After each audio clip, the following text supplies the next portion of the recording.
The following video is of a meeting of the Jackson Touchdown Club on October 27, 2009, celebrating the 50th anniversary of the classic 1959 football game between LSU and Ole Miss.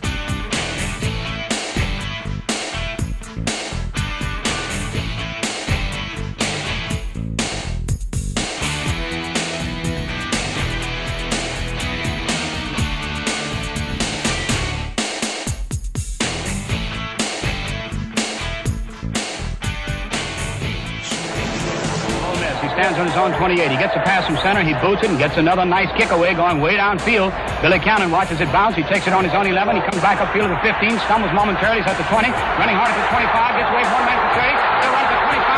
At the 35 to 25. He's down to 50. He's in the 45. He scores! Billy Cannon raced some 89 yards for a touchdown. Listen to the cheer for Billy Cannon as he comes off the field. Great All-American. The game was played Halloween night, October 31st at Tiger Stadium in Baton Rouge. LSU won the game 7-3 on the strength of Billy Cannon's legendary 89-yard punt return for a touchdown. Cannon's game-changing punt return is considered to be one of the most famous plays in college football history.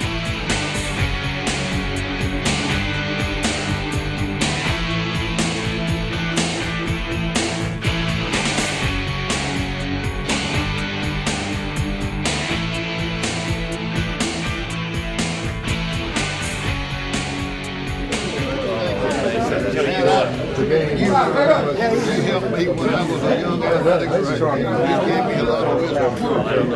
It's good. Thank you. Yeah, we're going to have some fun. I think so. Of all my life, if I had 30 more seconds to live on one thing, I'd love to have one more shot. I congratulate Billy, and it was a great run. What, 5 years ago? I was down there, the ball. Warner Offer. How you doing? Good to see you. Glad to see you. How's my boy Charlie doing? Charlie's doing good. We just talked to him. Robert talked to him just when I 15 minutes ago. All right, 1, 2, 3.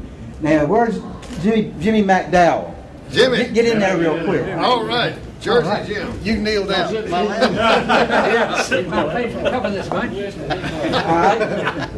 Okay, now, Coach Gibbs, there you go. I couldn't see you. Get out where you see. All right, you got it? On 3.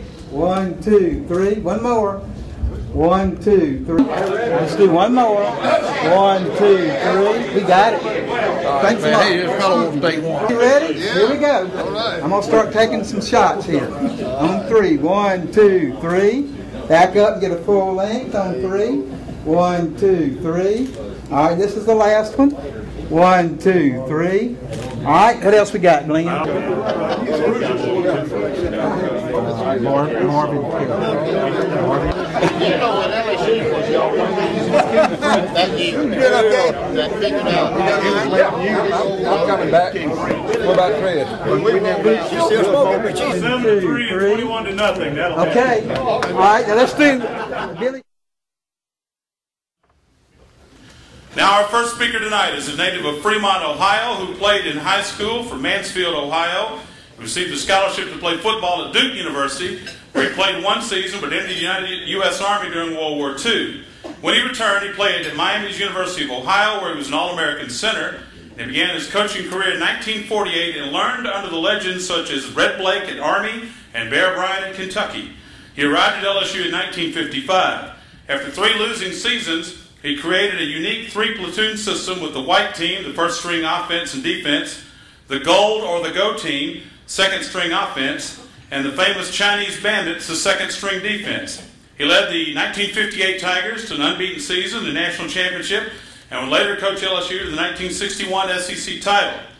After 1961, he was named the first non-Army graduate to serve as head coach at Army. Coached at Army from 62 to 65 for accepting the position as head football coach and athletic director at South Carolina.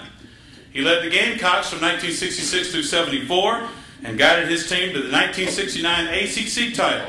He even rewrote the South Carolina fight song during his tenure in 68, and the Gamecocks still play the Fighting Gamecocks Lead the Way. After leaving the coaching ranks in 1975, he served as commissioner of the Ohio Valley Conference as athletic director in Indiana before returning to LSU in 78, where he served as AD until 82. His record as a college coach was 155 wins, 119 losses, 8 ties, 4 bowl appearances, 2 SEC titles, 1 ACC championship, and 1 national championship. He was inducted into the Louisiana Sports Hall of Fame in 1988. He's retired, living in Baton Rouge, has written a book entitled Call Me Coach, A Life in College Football. Please welcome the legendary head coach of the LSU Tigers, Paul Dietzel.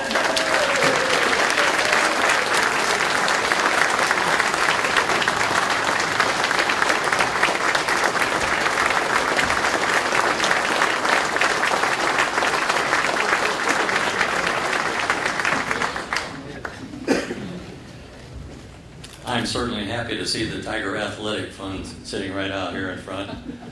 They are wonderful and very important to LSU. By the way, to kind of put this game in perspective that we're talking about here, that's been mentioned, when I was a head coach at LSU in 1955, the head coach got 2 football tickets for the game, complimentary. And so, since we had 2 children, Ann would sit with one of them, and the other one would sit with our neighbors up in the end zone, where you could get a family ticket for $10. You could have as many family members as you wanted. Our son, who was about 10 then, Steve, he's sitting up there, and LSU is leading us 7-3. And he turned to our friend and neighbor, to Mr. Carl Cost, and he says, "Mr. Cost, will my daddy lose his job if we lose this game?" True story. But I wanted to say to you tonight that I have always been very, very lucky. You're looking at probably one of the luckiest people you've ever met. When I was in high school, I was coming home from, I was one of those football, basketball, track, and I was coming home from track practice. I walked by this room, and I hear these clickly clicks, and I looked in the typing room, and there was this good-looking gal in there. And so naturally, I went in to say hello. And she was not very impressed with me, I might add. And I finally walked her home, and I married that girl. We've been married 65 years.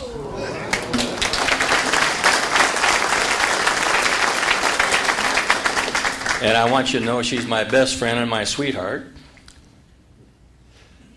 And she's the one that gets to sit in the stands and listen to people yell out what an idiot she is married to. Well, it's all right if she wants to call me that, but she doesn't want someone else to call me that. I think that another thing that happened to me in high school, a teacher took me in and said that I was not taking the right courses, and I needed to get into a college prep course, and that was fine. And I also met the Lord while I was in high school. And so these things all added up. And after I went out, I was a B-29 pilot in the Pacific, and I was so happy to get home because Ann and I had gotten married right before I went overseas.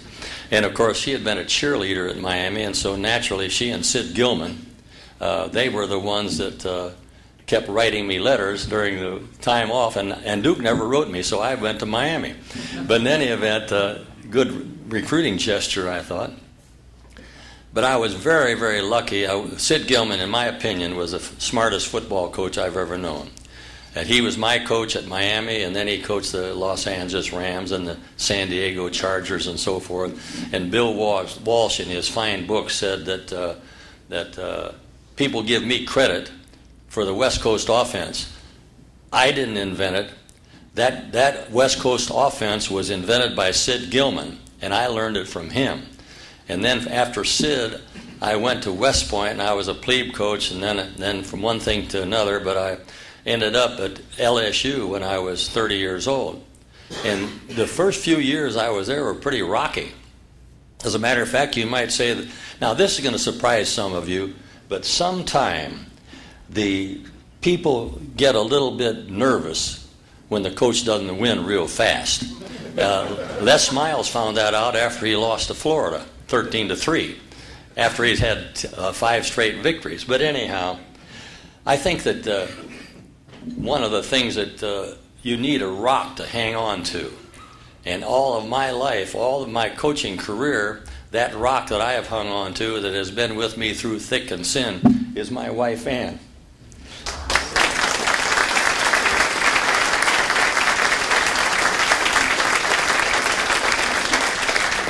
You know, I think this is such a wonderful idea, and I noticed that how great it is for these old teammates to get together. I was watching all these fellows. You know, I know a lot of the Ole Miss players because I coached them in all-star games, Larry Grantham and Charlie Flowers and also Jay Gibbs, and it was great to see them and see that we're still perpendicular. I am very, very sorry that Doug Elmore is no longer with us, but it's so great for teammates to get together. And you know, there's something you can't measure how much it means to run into your old teammates. I know the same thing happened at LSU, and you know, we had some pretty good football players too.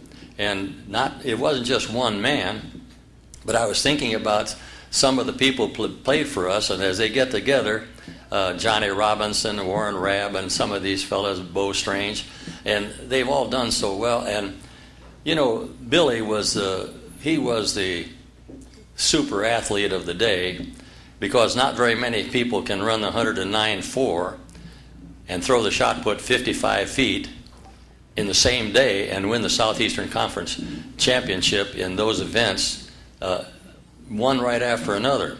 And when we get together, it's great because the team thinks so much of each other, and they love Billy Cannon, and I love Billy Cannon too. He was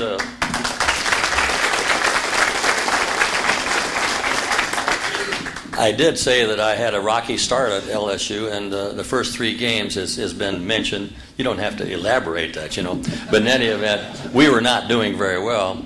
But we had a president from Mississippi State who had been one of the generals under Patton, the one that Patton said never made a mistake, General Troy Middleton.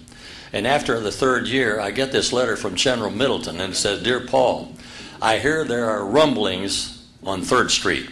You know, Billy, that's where the quarterbacks meet on Monday and say what I should have called on Saturday. Of course, if I could have waited till Monday, I might have called a different game too.